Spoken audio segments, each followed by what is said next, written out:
4th, 2018 at 6:02 p.m.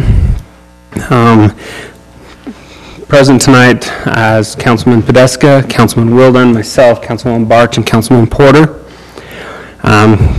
Councilman Wilden, will you lead us in our invocation? And Councilman Wilden has volunteered his son Ethan from Troop 1124 to lead us in our pledge.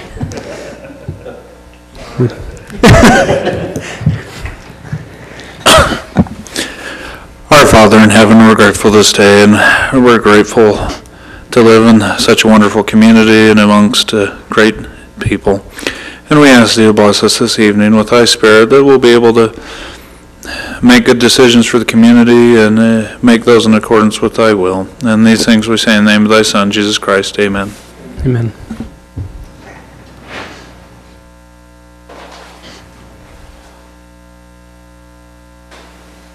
Will the audience please rise? Please repeat the Pledge of Allegiance with me.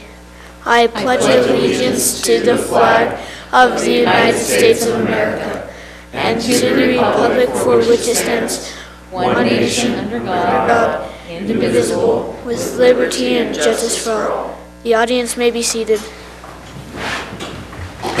Thank you. Okay, public input. Time has been set aside for the public to express ideas, concerns, and comments for subject matters not listed on the agenda.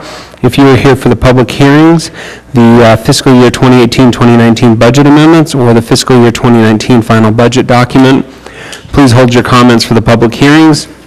Please be respectful of your comments. Please try to avoid repetitive comments. Please limit your comments to 3 minutes. Is anybody here for public input? Okay, they're all here. Okay, I will close public input at this time. Reports. Anything from the council? I had the opportunity to attend Sage Hills Elementary's Battle of the Books opening assembly, and they had a student team against the adult team, which was teachers, principal, and myself, and it actually ended up as a tie, but it was a good rally. Questions back and forth. We had to read 6 books, ranging from, I think one was like 40 pages up to 240. So it was fun. It was a kickoff for them, and they're excited to continue on with those programs. It's great. Thank you. I guess this is less a report as much as a request from staff. I've already talked with them about it, but just so it's on public record, I'd asked that we could do traffic study on the intersections of 400 West and Crossroads Boulevard, as well as Redwood Road and Aspen Hills Boulevard, so that we can see what impact the closure will have on traffic patterns. Along those lines, do we find out, are they actually starting construction on that end, Mark? Oh, on the west end? Yeah. I don't know for sure. On the south end. The west end. But I mean, oh, yeah. Yeah, the west end of Aspen. I'm not sure. I think so. I can follow up on that and get a schedule. I'm pretty sure they have begun, because I'm hearing. I got another comment from a resident today about that closure. Gordon, if you could follow up and then respond to the email tomorrow with that. Sure, be happy to. And then, Councilman Porter, to your request, I've already coordinated with UDOT on that. We'll be talking about it more tomorrow for the Redwood Road, because that's a UDOT intersection. Crossroads Boulevard, I'll be talking with a consultant about that tomorrow as well. Excellent. Thank you. Okay. Mark, is there anything from administration? No, we're just thrilled to be here. We do have need of a closed session tonight. Don't sound too excited with that thrilled part. Public hearings. We have the fiscal year 2018 and 2019 budget amendment. Unlike Mark, I am thrilled to be here. So, we're looking for approval on the first budget amendments for this fiscal year. Attached to the staff report was a spreadsheet that contained a detail of those amendments and the funds that were affected. So we're here to respond to any questions if you have any. Okay, Councilwoman Barch? I just had one, on the storm drain impact fee, there was a grant revenue, appears to be a decrease. Is that funding that we didn't receive? What is that exactly? If it's on the revenue side, if it's a decrease, it means it's an offset, so it's actually money we're receiving. So it went from, in parentheses, 1.1 to, in parentheses, 916. Sorry. That's right. Oh, I think they realized that what happened there is the project wasn't as expensive as they originally. Where's Jeremy? Yes, we were adjusting the Sorry, project. it's 31, We 3350. adjusted for our federal share. We thought we were going to have to cover more of the cost. So we thought we were going to have to cover 1.1, and we only had to cover And 916. 213 is what we need to Was cover. the grant. Okay, perfect, okay. Okay. If there's no other comments from the council, we'll open this up for the public hearing. Is there anybody here for public input on the fiscal year 2018-2019 budget amendment? Please be respectful in your comments. Please avoid repetitive comments, such as my repetitive comment or warning. And please keep your comment to 3 minutes. Seeing none, I will close the public hearing on the fiscal year 2018-2019. I thought my boy would at least commented on that, so. So throwing you under the bus. I will entertain a motion. I'll move that we approve the 2018-2019 budget amendments, Resolution R18-43 dated today. I'll second. We have a first from Councilwoman Barch, a second from Councilman Porter. Any further discussion on the motion? Councilman Podeska? Aye. Wilden? Aye. Barch? Aye. Porter? Aye. Motion passes unanimously. We have the fiscal year 2019 final budget document. This budget document is the formal policy document of the budget that you've already seen and approved. It was approved on June 19th. The policy document just formalizes this and includes also kind of an introduction overview of the city, contains our budget process, our fiscal policy, and our long-range forecast for each of the funds. So we're seeking approval of that, and then once that's finalized, it will get sent to GFOA for their Distinguished Budget Award review process, which we anticipate we'll receive. And we're also here to answer any questions if you have any. One item I'd like to interject, Mayor and Council. At the retreat, you asked us to make sure and update the purchasing policies. This reflects the change that was made back in the spring that upped limits to $40,000 for me as opposed to the 25, which previously had been there, and it grants us a little bit more flexibility. You'd previously adopted those, but this is the formal incorporation of those policies into this document where they'll reside going forward. Thank you. Okay. Councilwoman Barch? On the pay ranges, just one to bring up, on the police within the code enforcement and animal control, we're separating those two, and yet we still have code enforcement underneath police instead of under planning. So I don't know if we're prepared to move that at this time, or if there's some reason we need to wait. We can move it if you want. Yeah, just so we're where we're at today, that'd be great. So that'd be the only change. Okay, thanks. Okay. Any other comments? Okay, this is a public hearing. I will open up the public hearing for the fiscal year 2019 final budget document, Resolution R18-44. Please be respectful in your comments. Please limit your comments to 3 minutes. Is anybody here for the fiscal year 2019 final budget document? Okay, seeing none, I will close the public hearing and entertain a motion. I'll move that we approve the fiscal year 2019 final budget document, including the one change to the pay plan, moving code enforcement under Planning Department, Resolution R18-44 dated today. Okay, I have a first from Councilwoman Barch. Second from Councilman Wilden. Any further discussion on the motion? Councilman Porter? Aye. Podeska? Aye. Wilden? Aye. Barch? Aye. Motion passes unanimously. On the business items, I'm going to move item 4 up and start with it, the North Shore Neighborhood Plan. D.R. Horton and Chriselle Travis is the applicant. Okay.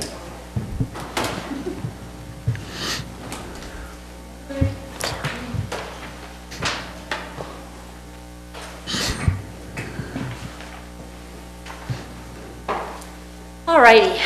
Sorry, I expected to be able to sit back for a while. Keeping you on your toes.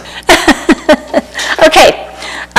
We have talked about this a number of times before. The Planning Commission reviewed it several times and did forward a positive recommendation to you with some added conditions at their last Planning Commission meeting. And it is now before you for action. This is the North Shore Neighborhood Plan. Maybe.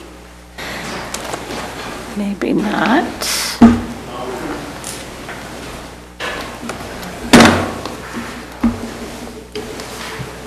Yeah, I can't, I don't. Okay. I'm sure there's a way.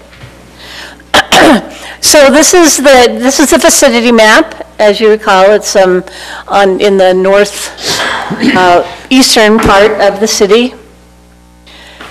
You want to go to the next one? There we go. Yeah, okay. So we have seen this before in many different forms. There was an annexation that we did and an annexation agreement that was entered into, thank you,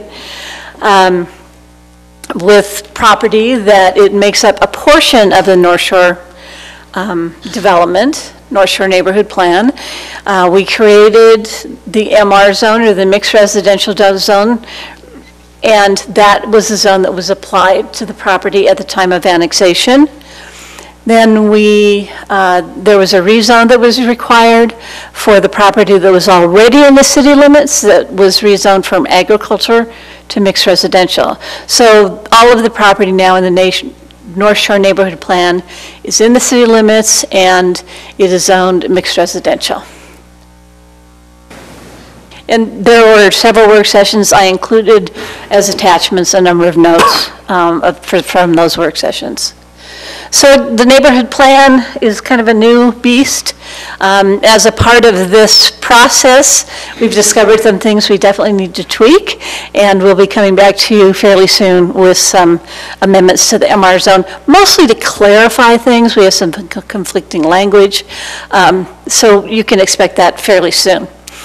So the intent was to create a mixed-use residential zone that primarily depended or relied upon our existing regulations in Title 19. Rather than have a community plan that was really a zoning document, what we wanted to do was create a neighborhood plan that basically followed the code and wasn't a zoning document, that they have to meet the code in order to move forward with the neighborhood plan. Project description, you've all seen this before, 1,156 units. Here's their land use plan that shows the layout. They have their single family parcels closest to other existing single family, and then they get more dense as they go in. The densest piece is adjacent to where there's a potential for a future track station or BRT station. They have increased densities along that corridor. This is our open space plan, and at the last presentation, I think you got a really detailed view of all of those pieces of the open space plan. They have chosen to establish their theme through their open space amenities, their sign and wayfinding, and those things will really tie the development together as a sort of nautical theme. There are some open spaces shown on this plan, some green spaces shown on this plan that are merely setbacks and don't really count toward the total minimum requirement of open space. This is still a pretty high-level document, and we did, Title 1919 has the formulas with all of the amenities and the acreages, and we did some preliminary numbers with the applicant to see if we thought that they were close, and based upon those discussions, it appears as though they'll have many more points than they really need because of the extent of their open space amenities. But I have added a condition of approval that kind of deals with what really is open space that can be counted toward the calculation in 1919. So, options for action, positive recommendation. This recommendation includes some conditions that were placed by the Planning Commission. City engineer wrote a staff report and has conditions. Details of all of the development will occur at the preliminary plan stage. Storm drainage requirements. A development agreement will be entered into prior to or concurrent with, to memorialize the neighborhood plan prior to or concurrent with the preliminary plat or the plat approvals. And we have we're working on a draft of that, and it'll memorialize the neighborhood plan. And I added some language based upon a conversation I had with Councilperson Barch that says, development agreement will be entered into to memorialize the approved neighborhood plan, including a final open space plan that meets the provisions of Section 1919 of the Land Development Code and the definition of open space. We won't have final details until we get the plats, but at least we can have an overall plan that we all agree to, what's counted as open space, what's not, and has some numbers. So that's what's being proposed. Your other option is to continue it with direction for specific information or deny it with appropriate findings. I'd be happy to answer any questions. I gave you kind of a brief overview because we have talked about this so many times. In your staff report also is a summary of the Planning Commission's comments. It was not a unanimous vote. We had one Planning Commissioner vote against it. And the concern had to do with the architecture and character of this development is not necessarily unique, and it's not really distinguished from other projects such as Legacy Farms, and that was her finding, but the rest of the Planning Commission voted to approve. Councilman Podeska? We've seen this a bunch. I don't have any additional comments. Councilman Wilden?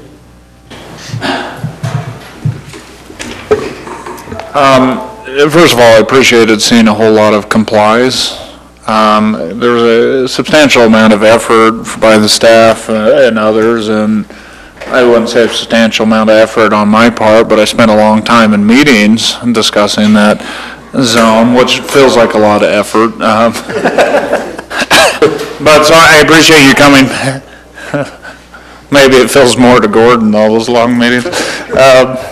But so I do appreciate all those complies. Just a couple points of clarification. The density 8.45, I remember there was a question about that last time. How is that specific? Oh, there you are, Nora. How is that specific thing calculated? And can you tell me again? 8.45. Okay. Does that include like the donated marina as well? Yes.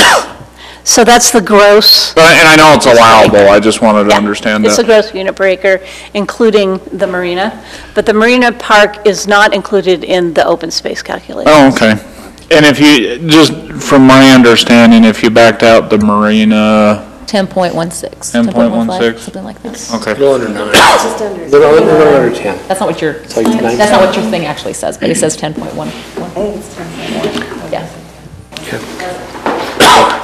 No, and I appreciate, I mean, all of that's allowable because of the code that we created where there's opportunities for transit and opportunities for open space. And so, you know, and Nora, you mentioned you'll bring back some amendments around that zone. I would just be really careful whatever you're doing for the allowances where we've allowed for additional granting. I personally think it's very clear. And it doesn't have like check the box criteria, but it's different things we can evaluate. And I know one of the planning commissioners wanted more clarity. I'd just be very cautious of putting a whole lot more clarity in that because there needs to be some flexibility, I think, around that for the developers and the city as well. But that being said, the allowances, I think we allowed up to 12. if you back out that, I appreciate we're not pushing up against that 12 limit, is what we're doing there. And then the comments I had in the work session, parking, you comply, and you want to leave that phrase in that you can ask for more, I'm fine. You can always ask for more whether or not that phrase is in there. So I have no concern with that. And from my understanding, the streets meet current code, so that's great. And, what? I'm sorry? All the public streets. Or will, yes. And they all meet current code as the minimum requirements. There's one, North Shore Boulevard, has a little bit different configuration due to some utility issues. It has a wider sidewalk on one side and a little bit smaller park strip. And on the other side, it's exactly as our standard So I thought in our section. last meeting, we actually didn't want to do that, and we wanted to keep with our street standards. Well, there are, it's not a trail, it's a sidewalk that's a foot wider. And so it's it's basically a sidewalk. And again, I think the reason for that, and Chriselle can certainly explain better, is there's some utility issues with drinking and secondary water that require some separations, and Well, we can talk about it. Well, and if I clarify, reading through the packet, my understanding is that's not necessarily a trail because it doesn't tie into our master regional. It's a sidewalk. So yeah, it's a larger sidewalk. I have no problems with a larger sidewalk. If you want to make them all larger, that's great. I think, and I am just disappointed to not see a picture of a dog in a sailor's uniform, so. We're still designing that. You really don't have to do that. But my main focus of all the conditions can be, or not all the conditions, there's very little, everything complies is what I'm trying to see from the staff reporting and including most of the comments from the planning commissioners. So that's all I had, Mayor. Councilwoman Barch? So I had one more then that I didn't realize. So on North Shore, in your, in the actual plan on page 53, it still shows the inconsistency between the widths and the sidewalks. It still shows 5 feet, 8-foot park strip, 6-foot park strip, 8 foot. So are you telling me that's not going to get equalized? Or are you telling me that that's still messed up, which is what you told us last time, and it was going to get fixed, that you weren't going to have a 6-foot park strip on one side and 8 foot on the other? No, and it reversed from what you saw last time. Yeah, it's kind of... The culinary water primary line comes from Saratoga Road. Right. And runs into the project. Okay. So we're still working with engineering staff and public works as to how that goes. And from my discussions with Gordon, he's okay with this profile that we're proposing because of those utility conflicts that are occurring and the master plan upsizing that we may need to do for the secondary water. The only difference is, like Nora said, the park strip on one side is slightly smaller and we've increased the sidewalk space. But your driving lanes are the same. We've not allowed for 6-foot park strips other places because it doesn't allow for proper tree growth. You end up heaving all your sidewalks, so that's not something that we've allowed. We have allowed to go down to, I believe, 8 foot is our most narrow that we've allowed. Yes. Yeah. So that's one thing that I would like to see, is I'd like to see that fit our standards. If there's something that needs to be done to increase one side because of utilities, then that's fine, but that doesn't mean that the other side should make it so that the trees aren't growing properly. So I think that needs to be more to city standards on that. Just real quick on that, was 6 foot allowed in Legacy Farms? For some of the I park don't remember strips? off the top of my head, but Legacy Farms is a whole different animal anyway. It's not our normal street standards. Okay. So it's neither here nor there. I mean, we also, because they wanted to originally allow gabion baskets in the middle of the roads, and that got changed too. So things sometimes happen that aren't necessarily a good idea. Can I ask a question? Sure. Does the city maintain the trees in the park strip, or does the HOA? It's always the landowner who it's always the person who is there fronting it. So it's the HOA or that homeowner that does it, just like we all do in our park strips. That's what I thought. I just wanted to make sure. Okay, so then, other comments, I appreciate Nora putting that condition forward. That's specifically detailing open space plans on page 32 and 41, just noting that basically they're preliminary. So thank you for that extra condition on there, and I think that should take care of that one. Also, just a note as why I actually had asked also Councilman Wilden for changes to the MR zone wording, not specifically over density, but over the actual architectural and design guidelines, because we've got one area that says all parts of the development should meet the theme, and we've got another one that says you should meet the theme, and these are the areas where they may be used. So that's one of those ones where architecture is in there. And may I'm fine with that. I'm just focused on certain spots. It's just whatever we do. I just want to make sure we're cautious. I wasn't focused on that. Yeah, no, so anyway, so that's the one thing changes, and I talked to Nora about that, just making sure that we get that cleaned up on our end, so things like that aren't confusing in the future. So I appreciate the applicant attempting to make more waterfront-styled homes. I think it will help. I think that more could be done, but that's neither here nor there where the code is written as it is right now. So I will leave that at that, and thank you. Councilman Porter. We have visited this a lot, so my comments are minimal. I just, I'd like to just congratulate you or thank you for, I realize that the open space is kind of still preliminary until we get everything figured out. But the fact that it looks like you're going to exceed what's required, I think that's going to be something that's great for your residents as well as just great for the look of the development in general. So, and then also, I was just looking at the page and now I can't find it, but I wanted to, oh, here it is. I guess it's page 45 or 31 of, depending on whose numbers you're looking at. But just the diagram calling out the secondary facades and those architectural features, I think that's something that makes this a lot easier to, we're learning from previous experiences. So I think this is good. I guess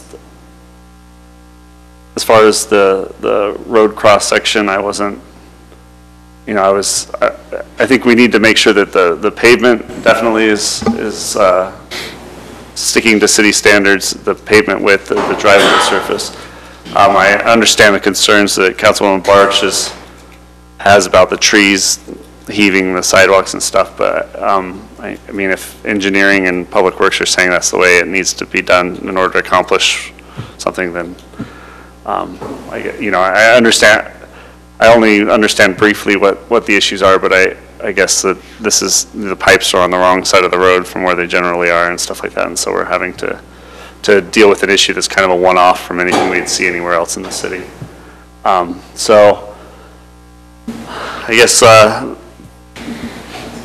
those, and I had a few other questions and concerns, but those were addressed by staff prior to the meeting, so I'm comfortable moving forward. Councilman Barch had a clarifying question. It's actually for Gordon, so maybe that's going to be the same thing. I just like clarification on the right-of-way that he's talking about. Yeah, so Jeremy and I reviewed this issue with Chriselle. So the width of the park strip, we're not saying it needs to be that narrow. It was acceptable to us. Because of? They're putting in more park strip on the other side, but it's, this is a community plan, neighborhood plan going before the council, and so we're not making. The only reason it was being decreased on that side is because it was being increased on the other side. Yeah. But we're not making a recommendation or dictating it needs to be narrower. I didn't want that mixed message. Okay, so it's wider on the other side because there's more utilities. Yeah.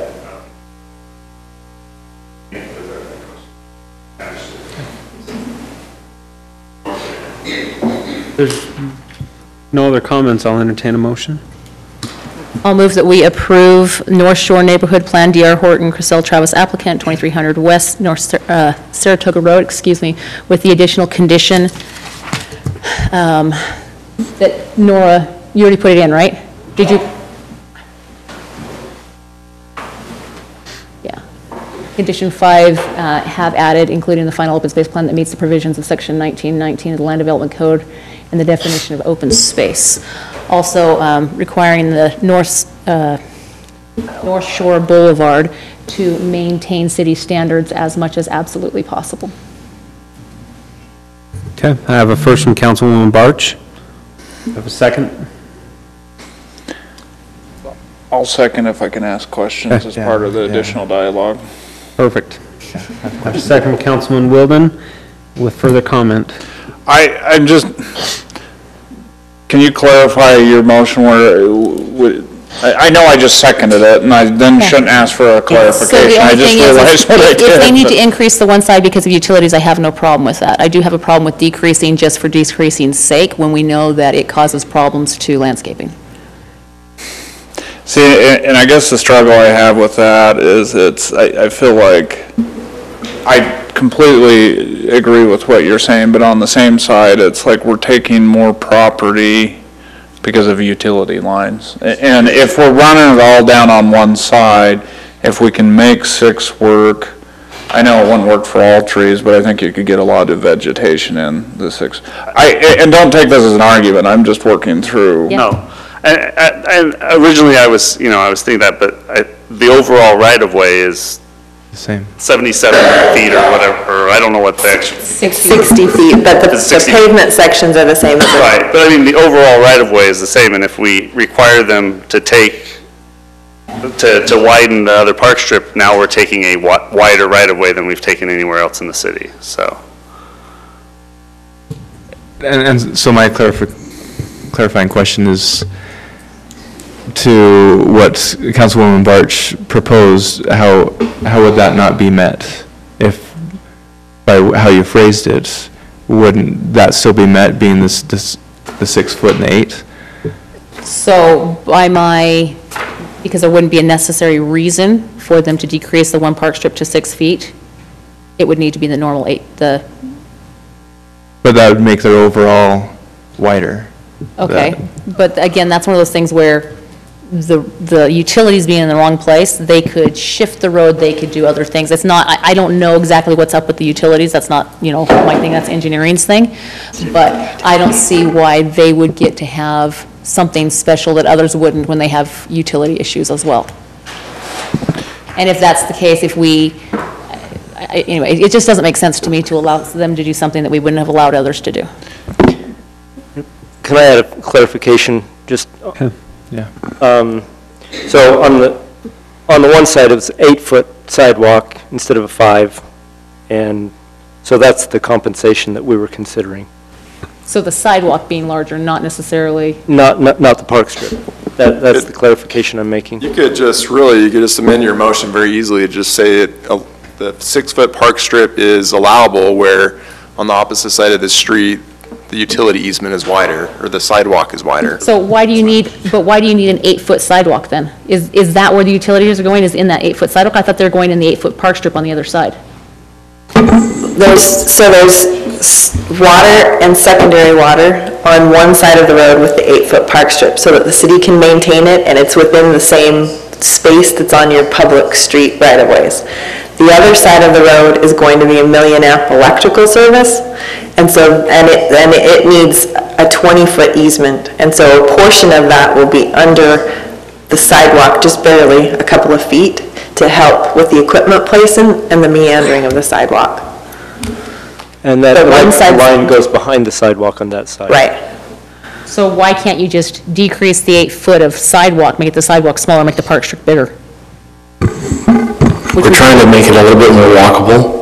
It's a main spine through the community, so I mean, even though it's not classified as a trail, we're trying to make it a little bit more walkable. It's the theater of the road. It's a lot of things. So I guess, so that to me sounds like it's something that you want to do, not necessarily something that's part of our city standards. So again, for me, it's you follow the code where you can. If you want to make it a trail, then you make it a trail. If you don't, then you make it a sidewalk. That's just my personal opinion. So that's, you know, what May I we've done make with one it. more comment? Yeah, please.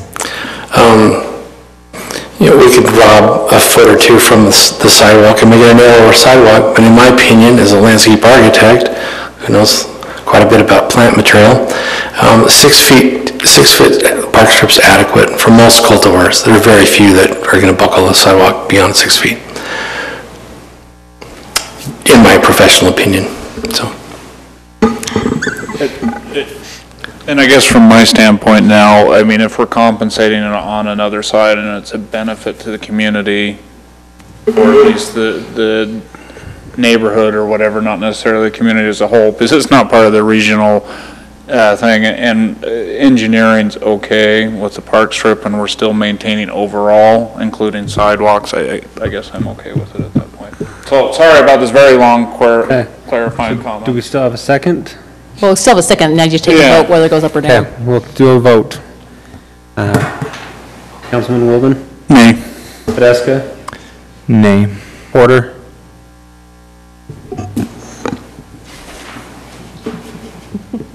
What you think, Barch?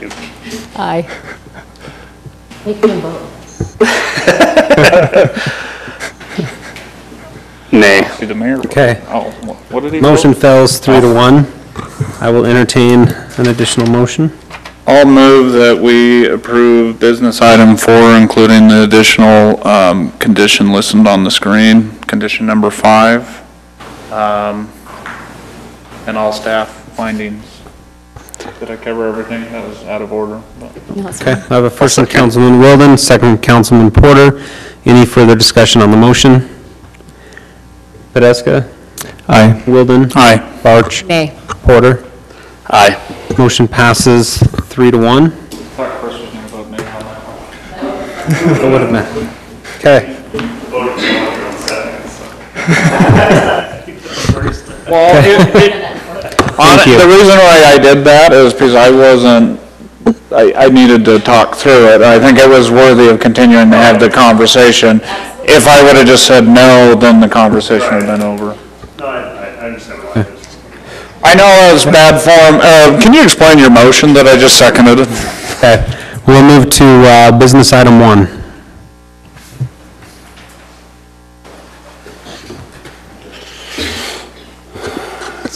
Go back through here quick. Mayor and Council, this is a request to amend the general plan land use map and rezone property, 500 west, 1400 north. As you can see identified there in the aerial photo. The first map you see here, this is the general plan amendment. Currently this parcel, actually 2 parcels, general plan has as low density residential and then rural residential. So the first request is to change that, where the arrow is pointing to that box of rural residential, change that to low density residential on the general plan. And the regional request involves changing property as regional commercial, rural residential, and agriculture to R19 for the 3 properties, or 3 sections you see there on the map. The purpose of this is to do a single-family subdivision, which is the concept plan you see before you now. You've seen projects on each side of this. Saratoga Dignity Care is to the west on the left, and then Star Haven is to the right on the east. This property will connect up to the roads that are planned for Star Haven and Dignity Care as well. The connection to 1400 North, open space as you see there. Again, right now, this is a concept plan stage. Any comments on this is non-binding, but this is what the applicant intends to build at this location.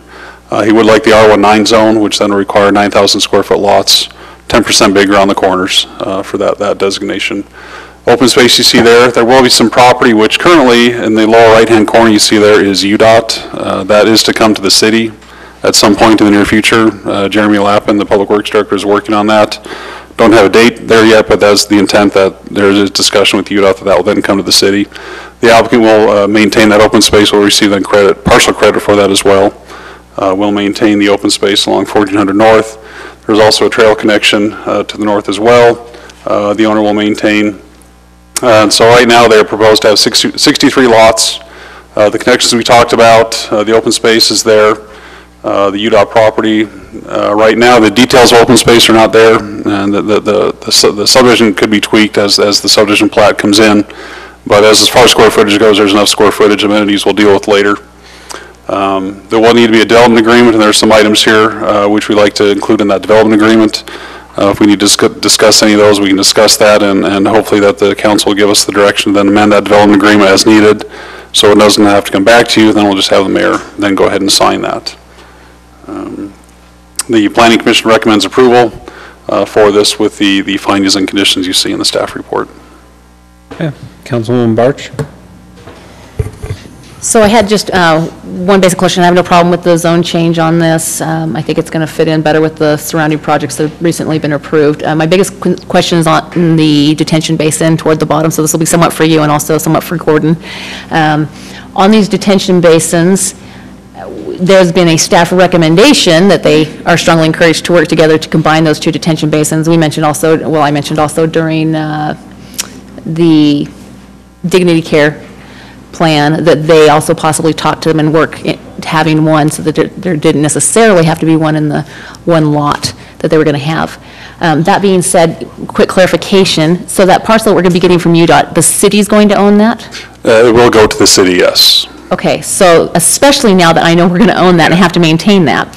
So I don't know. The applicant will maintain it, as far as landscaping goes. The applicant's going to maintain it, not Yes. us. So we're going to Yes. own, the applicant's going to maintain it. They get partial credit for open The space. applicant, by the way, you can come to the table if you are. Yeah, they'll receive partial credit as far as open space calculations for maintaining city open space. Okay, so one of the things that I had just been thinking about is you've got two basically, I'm going to call them redundant systems, they're not really because they're talking about different areas, but I don't know how much our staff has to do that while the applicant will be maintaining the grounds.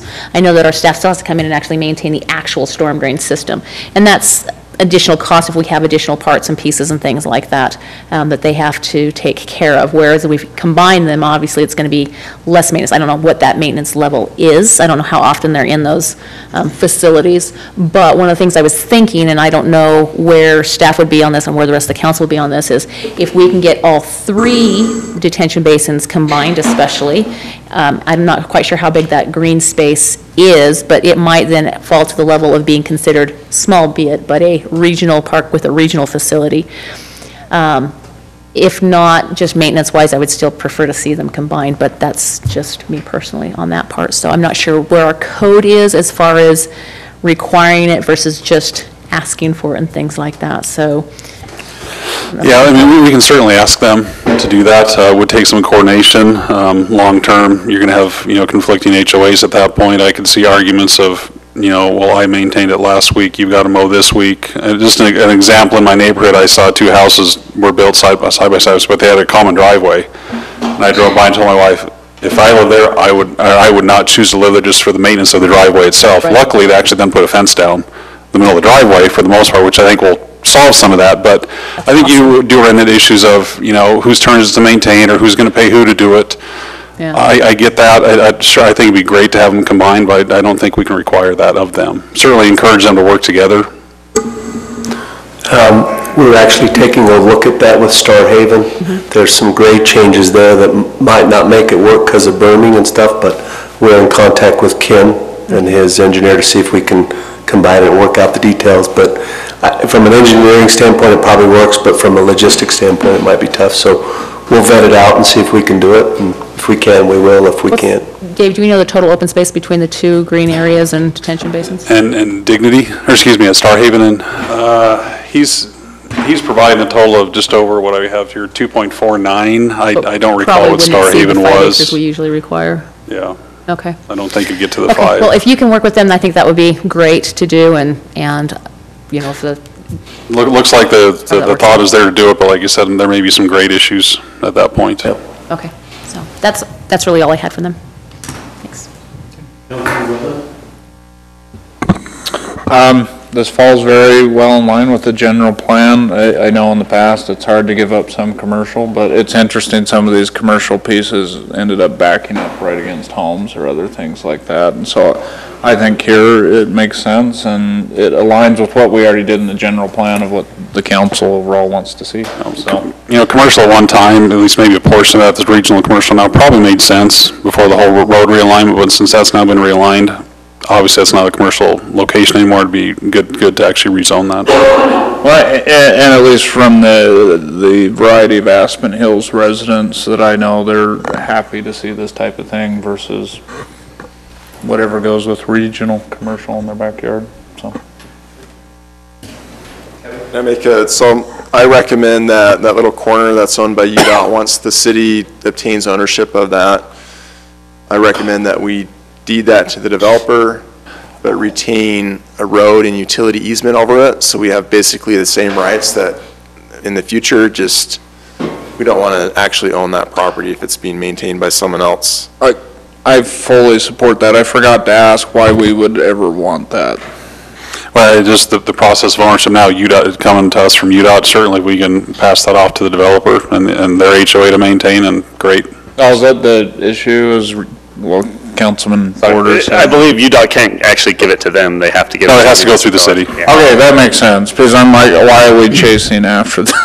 So if, that makes sense now. so if they are being deeded that, then they won't actually get open space credit because it will be theirs. But it will be open space. If it goes to them, they actually get a higher credit if they own That's what I'm it. saying, it's not actually open space credit anymore, it Yeah. actually becomes open space. Yeah. Okay. Councilman Podeska? I agree with everything that's been said. Don't need to repeat it. I love the short comments, thank you. Councilman Porter? No, I just had similar thoughts to Councilwoman Barch about, combining or expanding into that lower parcel if possible to get help with that little corner detention basin in somebody's backyard. But I just encourage you to work on that with your neighbors, and if it comes down to maintenance, I think the regional facility aspect might convince me to accept something that's slightly below the normal 5, just because that's something that we've looked for opportunities to achieve, and this seems like maybe one of them. So if it comes down to you just can't figure out who's going to mow the lawn, have a conversation with staff and we can readdress that. Very good. I have a 12-year-old. Mayor, if I could. And we can work with the applicant, obviously, when it comes back for preliminary plat, which you'll obviously see, we should have an answer to that. I just wanted to go back. Shelley, you said something that is not computing for me. If the state is giving us the ground and we're giving the applicant the ground with a use easement, why would we turn around and give them land value credit for the land? No. No. David mentioned earlier in his report that they were going to receive open space credit for maintaining city-owned property. Okay.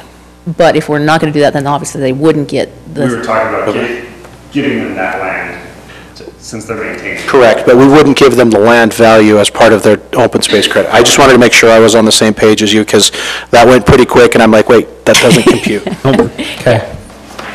I will entertain a motion. I move that we approve the Arcadia Springs General Plan Amendment rezone concept, well, we don't do the concept plan, and development agreement as listed on the agenda. Okay, I have a first from Councilman Porter. Second. Second, Councilman Podeska. Any further discussion on the motion? Can we add to it that we will then deed to the owner the UDOT parcel after it is given to us, Yes. but retain the easement? Adding a condition that we will do that. Always taking notes for me. Amended second. Amended second. Okay, we'll do a roll call. Podeska? Aye. Wilden? Aye. Barch? Aye. Porter? Aye. Motion passes unanimously. Thank you. Okay, we have the Mallard Bay Phase 4 playground. Okay, so this is for approval for the Mallard Bay Playground. And in a second, I'll go over why it's coming to the City Council for approval. When this shows you where it's located down by the lake. If you see down on the left bottom corner of the map, that's Sage Hills, so that'll give you some perspective of where it's located. So the Mallard Bay preliminary plat was approved back in December 2nd of 2014, and there are 2 parks down by the lake in the Mallard Bay subdivision.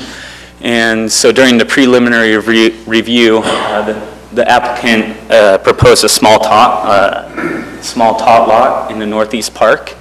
And the city council discussed this during the meeting and decided that there should be a larger platform structure. That should be 3 to 4 platform structure, and it should be added in the central park. And so the reason why it's coming to the city council is due to condition number 6 that was on the preliminary approval letter. And so some of the requirements is larger 3 or 4 platform play structure for 40 to 50 kids. The council wanted to move it to the central park near the pavilion. And then it was required that the city council approve the playground, so that's why it's coming to you. Okay. And this shows you real quick where the park and where the playground will be located in the park. And it's located in the central part of the park because they didn't want it close to the residential units if kids are being loud. So here's just a few pictures of the playground. So they do have 3 platforms, which is part of the requirement. They do have a letter from the manufacturer saying that it can support the children, the requirement for the children, and they did move it to the central park as was required also. And that's the report. I'm sure the condition made sense to me back in 2014. Now, this nonsense. Well, we've streamlined a lot since then. So. Yeah. I think it's great. The letter made me laugh, imagining 50 kids on there, and they're proposing, 20% variance on the kids. 20%? 40 to 50. Per kid? Oh, about 25% variance, No, that's pretty kids funny. are tall. No, I just wanted to say, welcome, Ryan, to our meeting for the first time, and then just thanks to our developer for taking care of this, and it's going to make it much more usable and I think better for the kids, so. Perfect. I'll entertain a motion. I'll move that we approve the West View sub. Nope. No, I won't move to do that. Westview was happy. Sweet. I move that we approve Mallard Bay Phase 4 playground, and as stated on business item number 2. I'll second. Okay, I have a first from Councilman Wilden, a second from Councilwoman Barch. Any further discussion on the motion? Wilden? Aye. Barch? Aye. Porter? Aye. Podeska? Aye. Motion passes unanimously. Okay, we have the Westview subdivision, almost proposed by Councilman Wilden and formerly known as Lake Mountain.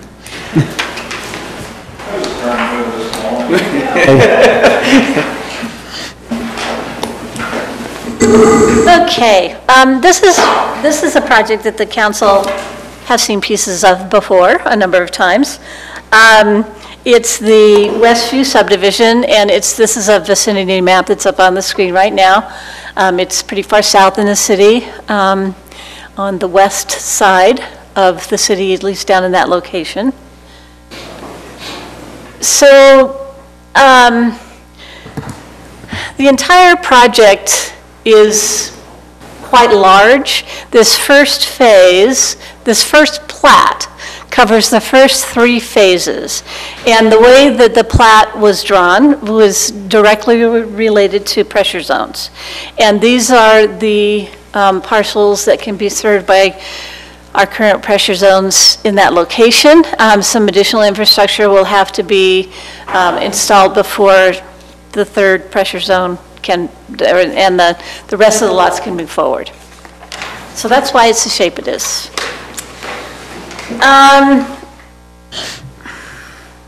This has a history, as I mentioned. In February 16th, 2016, zoning concept and draft development agreement was approved by the City Council. The development agreement was never executed, never signed by the applicant, and it never moved forward. And then in August 1st, 2017, there was a request to modify the DA, which the city council heard and approved with a condition about Harbor Parkway, Harbor Parkway and the width of Harbor Parkway, that it'd be a standard width.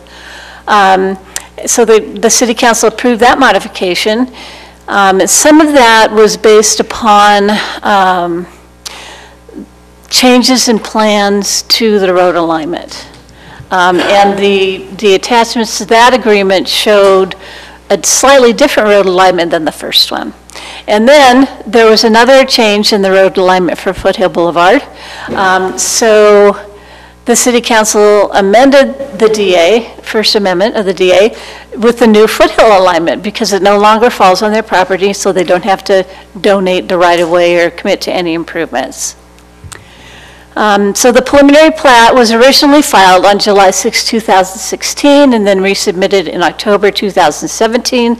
The reason that's important is because it was prior to the change in our standard, our road section standard.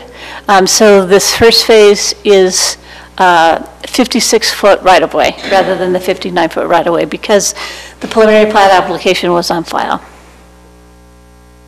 So here's a slide of the revised alignment of Foothill that shows it off the property. There's some language in development agreement that says that if it's moved again, then we have to talk about that. But at this point in time, we think this is a pretty good final alignment, but you never know.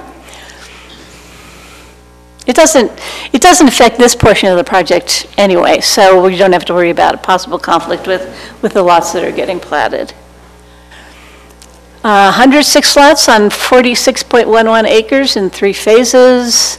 No more than 50 lots can be built until they have their secondary access built. We added that as a condition of approval based upon planning commission input. And the open space and amenities comply with 1919 of the code.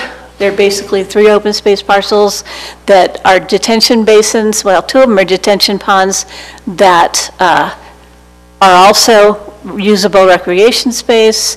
And then there's a full-on park with play structures and pavilion. And then there is a trail which connects the open spaces. It also doubles as a right-of-way for us to gain access to water tanks and city improvements. So you have the normal options. The Planning Commission talked also about some of the typical diagram in the preliminary plat of the lot and the setbacks. And there was some inconsistency there. There was some inconsistency with the code. And then there was also a change that the applicant wanted to make because they were proposing 30-foot rear setbacks when only 25 is required. So I added a condition that dealt with that. This is a new condition. That the typical lot diagram be modified to show a minimum rear setback of 25 feet, which complies with code. Conditions of the city engineer, street names need to be finalized, and we work with GIS to do that. No more than 50 lots can be built upon until the secondary access. Typical diagram to correct the front setback or the side setbacks per code. All other code criteria will be met. The other options are to continue it with specific direction or deny with some findings. Do you have anything to add before the council starts? No, I just want to say thank you to planning staff. It's been a long haul. We're appreciative of you guys too. We've been back before you quite a few times, and thank you. As things kind of evolved, I think that we finally got a plan that's working. The other thing I'd like to mention is Westview probably will not be the final name. We've changed it from Lake Mountain, and Westview probably won't be the last name that it'll be. Will probably come something better. But we're trying. Okay. Wilderness States. Noted.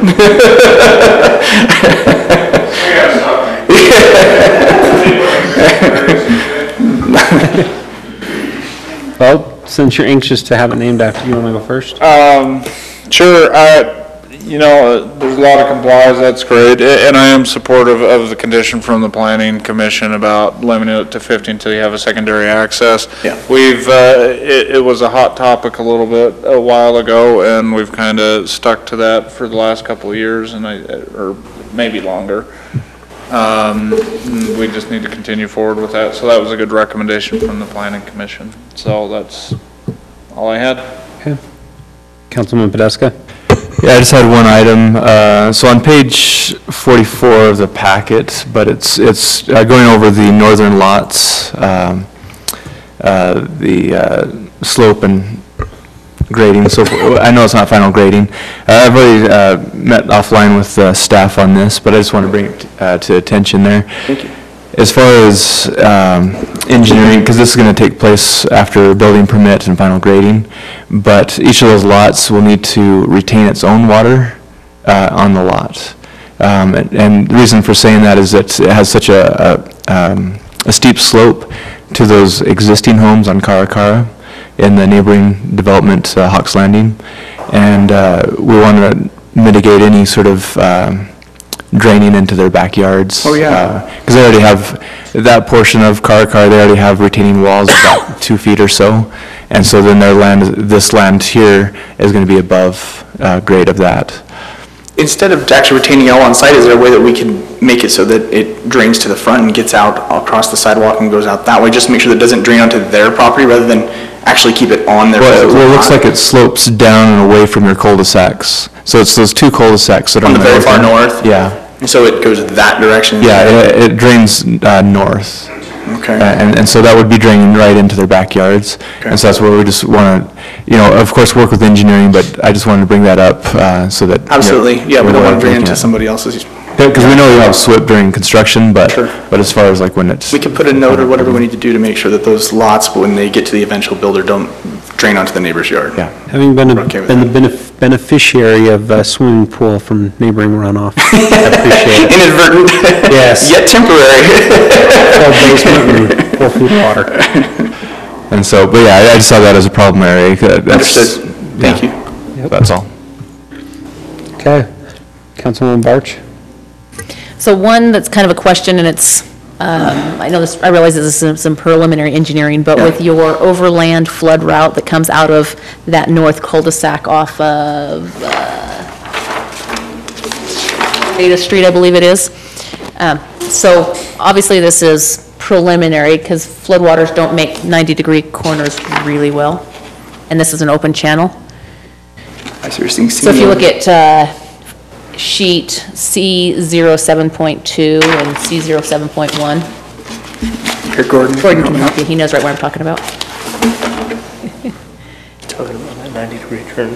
So obviously that'll have to be taken care of during final engineering as you're getting ready to do that. Okay. As it comes down, but that's something that you can Yeah. easily take care of. So for the rest of council, I learned that that's for the subdivisions 100-year, not for coming down from the debris basin, which we have the FEMA grant to start working on. Okay. So I had all kinds of questions like how and all that kind of stuff, so. So we'll work with the engineer to just kind of round that corner, is that typically what However, they do? engineering says works best, and they can. Yeah, just more of a sweeping turn. Okay. Yeah, I mean, it's in the park, that might be nice anyway for bikes or other things. 90 degrees doesn't work very well probably for them either. That's fine. So that's great. My next question was for Nora. When was our new landscaping requirements, when were our new landscaping requirements put into place? You talking about the open space? Open space and everything else. In 1919? Yeah, Kimber did that, I know. I don't know the date, though. Because I don't see any calculations in here, and so I was Well, wondering they if that have them. predates They do have calculations. We're in compliance with 1919. for points and everything like that? Yes, so Because they meet one it. of my questions that I'm a little, things I'm concerned about is in that same open space, in that area C open space, where you've got the pavilion and the actual playground, you have only native grass around there.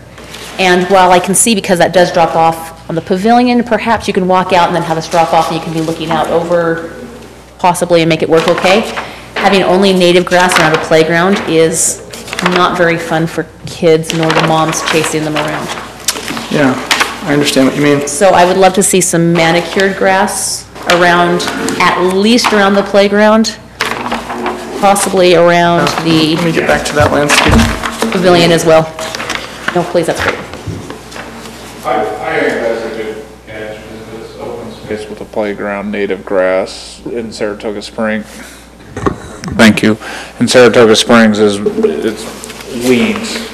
Yeah, well, and eventually the buffalo grass does come in, and as we're looking at some of them, I like, see it right here. along Redwood and Legacy Farms, it does eventually fill in and do what it's supposed to do, but it takes a long time to get there for sure. I think at least around. There are more Around, does that make sense? Yeah, I think there are more Open detailed space. plans.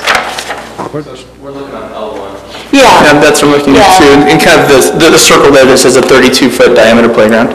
Is that the area you're talking about? And then across the street from that then is also the pavilion. Right. And there's kind of a concrete walkway between the two. Right. So the area that you're speaking of in particular is, Well, around those, because the entirety of open space area C is marked as native grass. I see.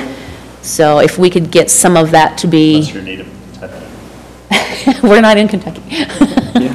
But if we can get some of that to be manicured where it's actually nice for the kids to walk on or moms to sit on while they are watching their kids play or however that's going to work. So if you can work with staff on that, that would be great. Good catch. okay. And then just a cleanup for you on your cover sheet C00.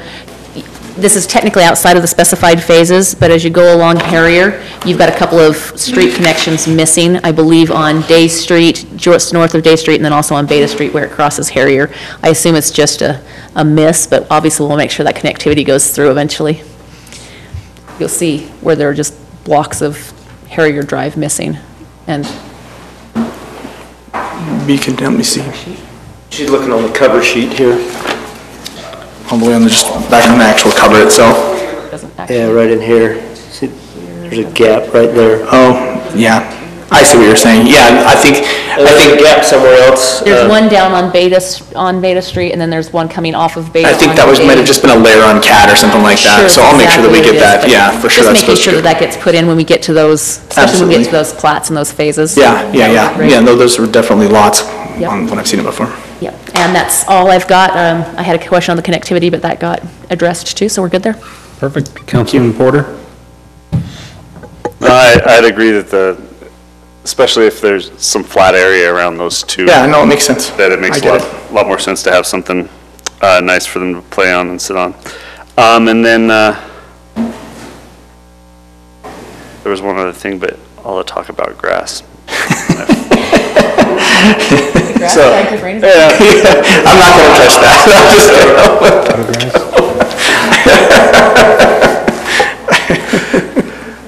So, no, I think that this will be this will fit in well. Oh, I remember when it was the street names. Just making sure that if we have a Panorama Drive that it's spelled correctly and but yeah, just you know, I guess is that just a staff approval? Yeah. Okay. Yeah. And just making sure that we don't have any duplicates. So that sounds Perfect. good. Thank you. Okay, I'll entertain a motion. I move to approve the Westview subdivision, preliminary plat A, on agenda item 3. I'll second. I have a first from Councilman Podesta, a second from I need to staff Councilman findings. Wilson. Yeah, you need findings. Along with staff findings and conditions. I'll amend. Second. Perfect, I have an amended first and second. Do you want to add anything about the grass around the playground and the pavilion? Yes. Okay. But How to word it? yeah, I mean, it's just like. Can we articulate like a radius? I just want to make sure I'm in compliance, right? Whatever it is, can we say 15, 20 feet beyond the radius or something like that creates a space? So I don't want you to get out there and realize that it drops off steeply and it's not going to work. You're not going to be able to mow it or maintain it. Yeah, we don't really know the grading exactly on that. Yeah. If we can just actually make it so that the staff can work with him to make a playable area. This is more playable area. Just a playable, okay, that's good. That's easy definition. I think we can all know what that is. So amended. Okay, I have an amended first, Second. an amended second. Any further discussion or additions? Okay, Podesta? Aye. Porter? Aye. Barch? Aye. Wilden? Aye. Motion passes unanimously. Thank you, guys. Thank you. Appreciate it. Look forward to doing this one. Okay, we have the minutes from August 21st, 2018. I do have a question for staff on the minutes. What? I know, I'm beating you before you can follow up with the disturbance. We had public comment back on August 21st. You sent an email, right? We're having, I believe you were going to talk to Chief Mark about following up with the people camping and disturbing the residents. Behind Foxhole I or Stillwater? forwarded an email to you just this evening from Jeremy. They have gone up, thank you for reminding me, sorry, I was kind of shifting. They went up and they put a series of signs up there. They moved the boulders back into blocking the trails. They removed a bunch of garbage from up in that area that had been left there. And so you've got some signage and an update in your inbox on that from Jeremy. Okay. Perfect. And that occurred during the meeting, so my apologies. Look at that, you knew we were going to ask the question. Okay. Mark Now- pulled his trailer out of there. Mark pulled his double wide. Got it out of there. Had to put tires on it The first. sign says parking for city manager only. Okay, I'll look for approval for the minutes I from move that we Billy's approve the birthday. minutes for August 21st, 2018. I have a first, I'll second. and I have a second. Is there any other comments on these minutes? Beautiful minutes. They were on your birthday, yes. Yeah. Okay. Hey, wow. We get a little birthday cake put on there. Okay, we'll do a roll call. Porter. Aye. Barch. Aye. Wilden. Aye. Huska. Aye. Motion passes unanimously. Do we have a need for closed session? Yes. Oh, so moved that we go for those reasons on the agenda. Second. I have a first from Councilman Wilden, second from Podeska. All in favor? Aye. Aye.